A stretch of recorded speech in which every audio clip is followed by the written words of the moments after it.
কষ্টদাতা কাছের মানুষ, অপমানকারী কাছের মানুষ, খোঁটাদাতা কাছের মানুষ, রাস্তা বন্ধ করে কাছের মানুষ, পানি বন্ধ করে কাছের মানুষ, অপমান করে কাছের মানুষ, কঠিন কথা বলে কাছের মানুষ।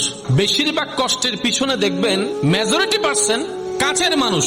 দূরের মানুষ থেকে তেমন কষ্ট পাওয়া যায় না, পাইলে সেরকম আঘাত করে না।